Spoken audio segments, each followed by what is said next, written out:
함께 사도신경으로 우리의 신앙을 고백하겠습니다.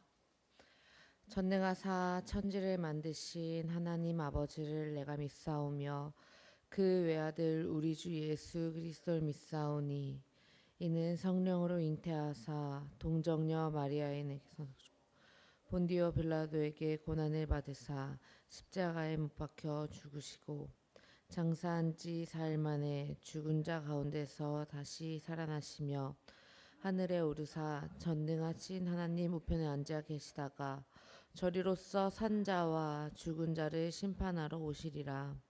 성령을 믿사오며 거룩한 공회와 성도가 서로 교통하는 것과 죄를 사하여 주시는 것과 몸이 다시 사는 것과 영원히 사는 것을 믿사옵나이다. 아멘. 오늘 함께 부를 찬송은 찬송가 322장입니다. 322장 세상의 헛된 신을 버리고 찬양하도록 하겠습니다.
오늘 말씀은 에스겔 4장 4절에서 8절 말씀입니다. 오늘 말씀은 에스겔 4장 4절에서 8절 말씀입니다.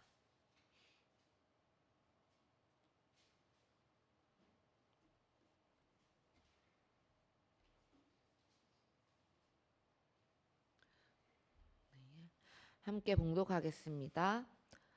너는 또 왼쪽으로 누워서 이스라엘 족속의 죄악을 내 몸에 지고 있거라. 옆으로 누워있는 날 수만큼 너는 그들의 죄악을 떠맡아라. 나는 그들이 범죄한 횟수대로 내 날수를 정하였다. 그러니 내가 390일 동안 이스라엘 족속의 죄악을 떠맡아야 할 것이다. 이 기간을 다 채운 다음에는 내가 다시 오른쪽으로 누워서 유다 족속의 죄악을 40일 동안 떠맡고 있거라. 나는 너에게 1년을 하루씩 계산하여 주었다.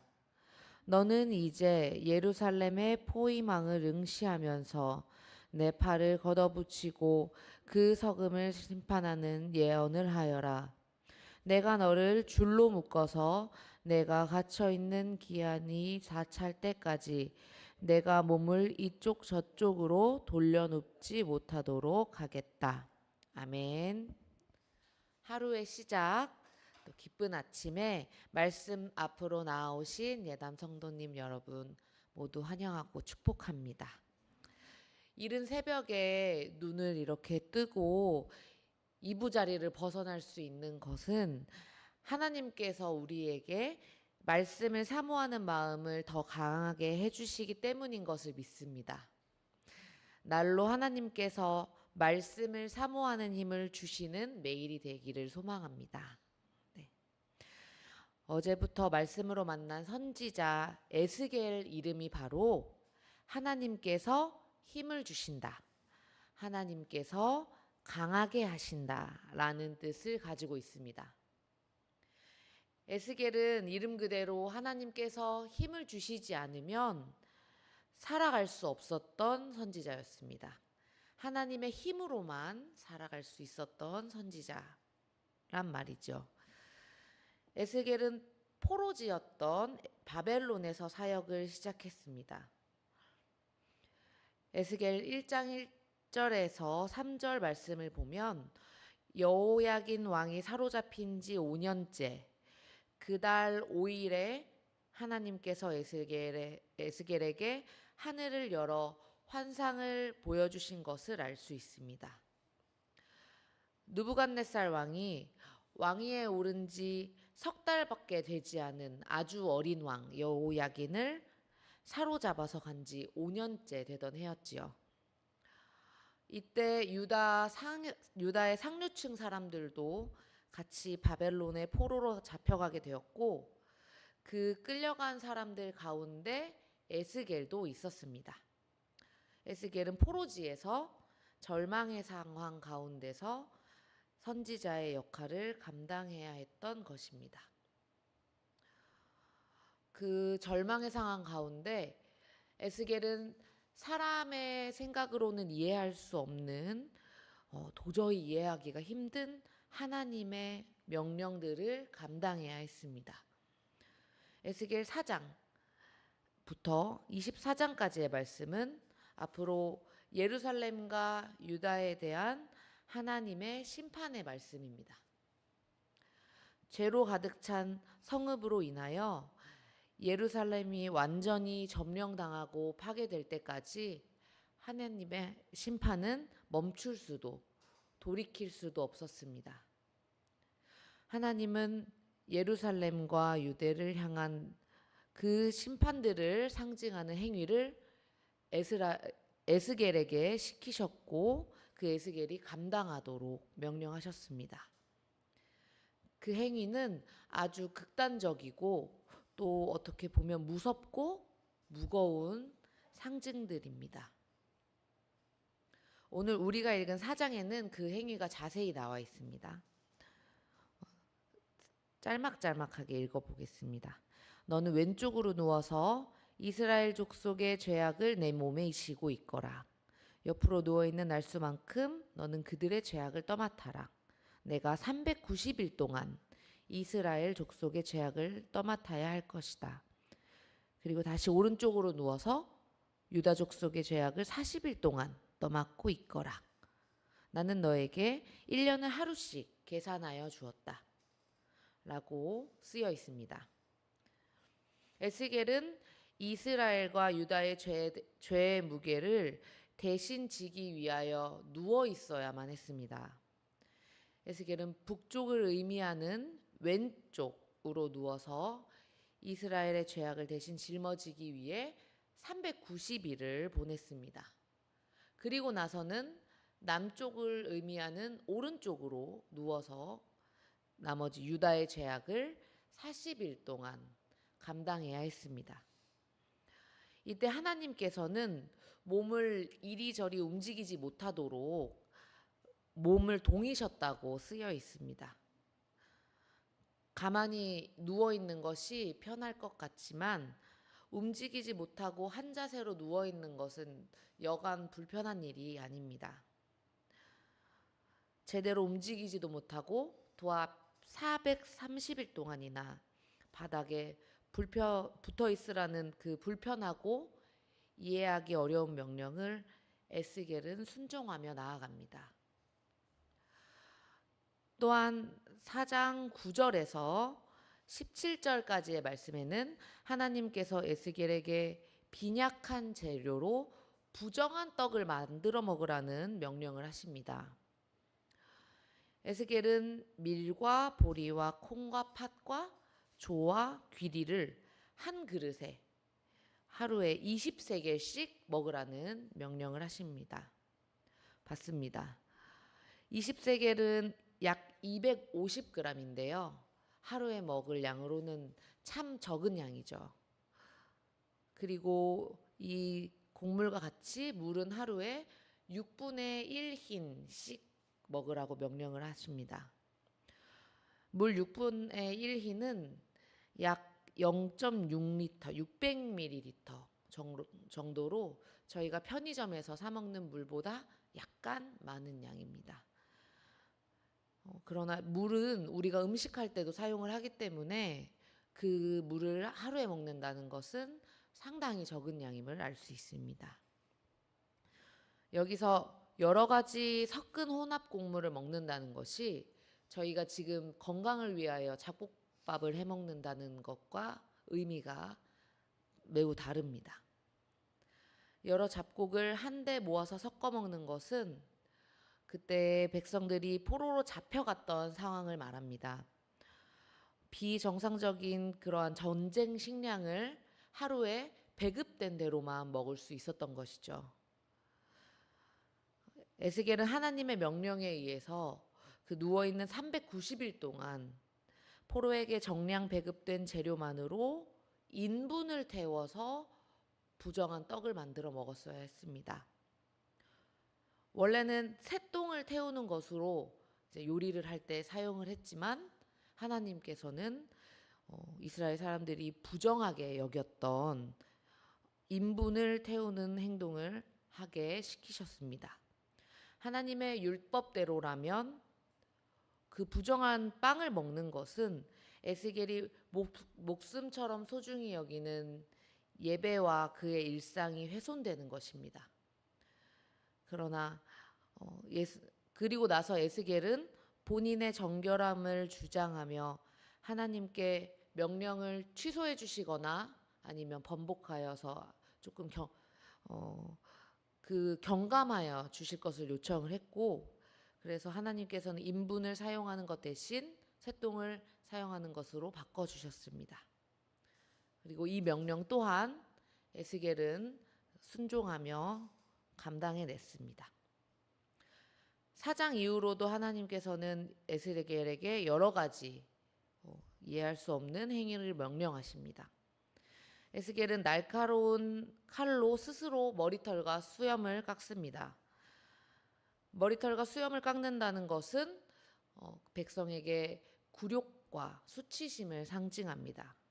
그리고 애곡을 상징하는 표현이기도 합니다. 그리고 군사적으로 백성들을 깨끗이 섬멸한다는 상징을 가지고 있기도 합니다. 이 수치스러운 명령에 또한 에스겔은 순종하며 나아갔습니다. 하나님은 에스겔이 사랑하는 아내가 죽었을 때에도 에스겔에게 눈물도 흘리지 않고 또 어떠한 애도의 관습도 표하지 않게끔 명령하십니다. 아침에 이 명령을 백성들에게 전하고 나니 저녁에 에스겔의 부인이 죽었습니다. 그리고 나서 에스겔은 정말 하나님의 명령대로 그 상에 대한 상례도 치르지 못하고 슬픔을 삼키며 하나님의 말씀에 순종했습니다. 하나님은 왜 이렇게 에스겔에게 우리가 이해할 수 없는 어떻게 보면 이상한 명령을 내리신 걸까요? 이러한 하나님의 명령과 그에 따른 에스겔의 행동은 단순한 퍼포먼스가 아닙니다. 에스겔은 하나님의 영광의 환상을 보고 그리고 하나님의 심판의 명령을 전할 수밖에 없었던 선지자였습니다. 4장 12절에는 하나님께서 부정한 빵을 먹을 때에 그들이 보는 앞에서 그들의 목전에서 먹으라고 말씀하십니다. 에스겔의 행동은 단순히 이스라엘과 유다의 죄를 대신하는 그런 속죄의 퍼포먼스가 아니라 하나님의 메시지를 사람들에게 전하는 도구였습니다. 하나님의 백성이 죄를 지었을 때 반드시 심판이 따른다는 것을 이 사람들이 잊을 수 없게 보여주려고 했던 것입니다. 죄의 무게는 반드시 대가를 요구하며 그리고 하나님의 말씀은 반드시 이루어진다는 사실입니다. 에스겔의 행위는 실제로 앞으로 이스라엘과 유다가 겪게 될 징벌들을 보여주었습니다. 그들이 물리적으로 소량의 음식을 배급받아서 근근히 생명만을 유지해야 했을 뿐 아니라 그리고 심리적으로도 극심한 불안과 공포 속에 살아야 할 것임을 선포했습니다. 완전히 점령당하고도 그 파괴된 상황 가운데서도 육신적으로 또 정신적으로 결핍과 고통 속에 살아냈습니다. 하나님의 징벌로 인하여 그들은 머리털과 수염을 깎는 것과 같은 수치심과 굴욕감을 겪을 수밖에 없었습니다. 그리고 그들은 예루살렘이 망했다는 소식을 그 포로지에서 듣고 에스겔처럼 슬픔을 삼킬 수밖에 없었을 수 있습니다. 이스라엘과 유다가 하나님을 떠난 죄에 대한 하나님의 징벌은 이처럼 참혹하며 반드시 일어나는 것이었습니다. 오늘 에스겔 4장은 우리에게 이렇게 분명히 얘기합니다. 하나님을 떠난 죄는 이토록 무섭고 무겁습니다. 하나님을 떠난 죄는 반드시 대가를 치러야 하며 그 대가는 피할 수 없습니다. 죄는 결코 가볍지 않습니다. 하나님의 언약을 거스른 이스라엘은 포로의 자리에서 굶주림과 결핍을 경험해야 했고 부정한 떡을 먹으며 수치를 감당해야 했습니다. 그것은 하나님의 말씀이 헛되지 않았음을 보여주는 역사적인 증거였습니다. 하나님의 말씀대로 이루어졌기 때문입니다. 에스겔의 예언은 하나님의 심판의 말씀에서 에스겔의 예언이 멈췄다면 이스라엘 백성들에게 남는 것은 절망뿐이었을 것입니다. 그러나 에스겔은 24장 그 이후에서 하나님의 백성에 대한 새로운 미래와 새로운 땅에 대한 그 새로운 성전에 대한 소망을 이야기합니다. 하나님은 에스겔을 통해 심판의 말씀만 하신 것이 아니라 심판 이후 장차 올 새 언약의 소망을 예비하셨습니다. 우리에게도 하나님께서 예비하신 그러한 소망이 있습니다. 죄로 무너진 우리에게도 새로운 길을 예비하신 것이죠. 그 길은 바로 예수 그리스도이십니다. 에스겔이 상징적으로 백성의 죄를 이렇게 누워서 자기 몸에 짊어진 것처럼 예수님은 실제로 우리의 죄를 지시고 십자가에 못 박히셨습니다. 우리가 받아야 할 그 결핍과 부정, 수치와 조롱, 그리고 무엇보다 피할 수 없는 그 하나님의 징벌을 그분께서 대신 감당하셨습니다. 그래서 우리는 더 이상 이 세상 가운데서 부정한 떡을 먹지 않고 생명의 떡이신 예수 그리스도와 함께 살아갈 수 있습니다. 생명의 떡이신 예수님을 믿으며 우리가 참된 만족을 누리며 살 수 있게 된 것입니다. 예수님을 닮아가길 소망하는 우리 예담교회 성도 여러분, 예수 그리스도 안에는 새로운 시작이 가능하다는 소망을 붙잡으시기를 바랍니다. 그분이 우리의 죄를 대신 지셨기에 우리는 정결하게 되었고 은혜의 식탁에 초대를 받았습니다. 그 소망을 붙잡은 우리들은 이제 죄를 미워하고 회개하며 매일의 삶에서 주님의 말씀을 가까이 하고 또 신뢰하며 주께서 베푸신 은혜의 식탁에서 힘을 얻어 살아갈 것을 믿습니다. 내 힘이 아니라 하나님께서 강하게 하시는 그 은혜 안에 사는 것입니다. 오늘도 우리를 징벌에서 건져내시고 또 은혜로 붙드시는 주님의 손을 의지하시기 바랍니다. 그리고 에스겔의 이름처럼 하나님께서 강하게 하신다. 그 뜻을 따라서 내 힘이 아니라 하나님의 힘을 의지하는 하루를 보내시기를 바랍니다. 주님의 힘으로 죄를 이기고 또 말씀에 순종하며 끝까지 믿음을 지켜가는 저와 여러분이 되시기를 주님의 이름으로 축복합니다. 함께 기도하겠습니다. 사랑과 공의의 하나님, 오늘 말씀을 통해 하나님의 떠난 죄를 반드시 심판으로 불러온다는 사실을 깨닫게 해주셔서 감사합니다.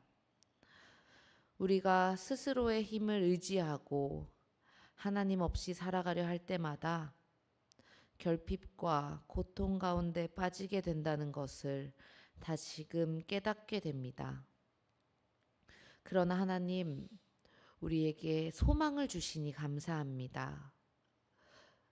예수 그리스도를 우리에게 보내셔서 우리가 받아야 할 징벌을 대신 지게 하시고 또 십자가에서 우리의 죄를 감당하게 하시고 우리에게 생명의 길을 열어주셔서 참 감사드립니다. 주님, 이제는 생명의 떡이신 예수님을 먹으며 두려움이 아닌 고통이 아닌 은혜의 식탁에 앉아 참된 평안과 기쁨을 누리게 함께하여 주시옵소서. 우리의 힘이 아닌 하나님의 힘으로 살게 하시고 말씀에 순종하며 끝까지 믿음을 지키는 성도로 세워주시옵소서. 에스겔의 이름처럼 하나님이 강하게 하셨다는 그 고백이 우리의 고백이 되길 간절히 소망합니다. 우리의 소망이신 예수 그리스도 이름으로 기도드립니다. 아멘. 하늘에 계신 우리 아버지여, 이름이 거룩히 여김을 받으시오며 나라의 마옵시며 뜻이 하늘에서 이룬 것 같이 땅에서도 이루어지이다. 오늘날 우리에게 일용할 양식을 주옵시고 우리가 우리에게 죄 지은 자를 사하여 준 것 같이 우리 죄를 사하여 주옵시고 우리를 시험에 들게 하지 마옵시고 다만 악에서 구하옵소서. 대개 나라와 권세와 영광이 아버지께 영원히 있사옵나이다. 아멘.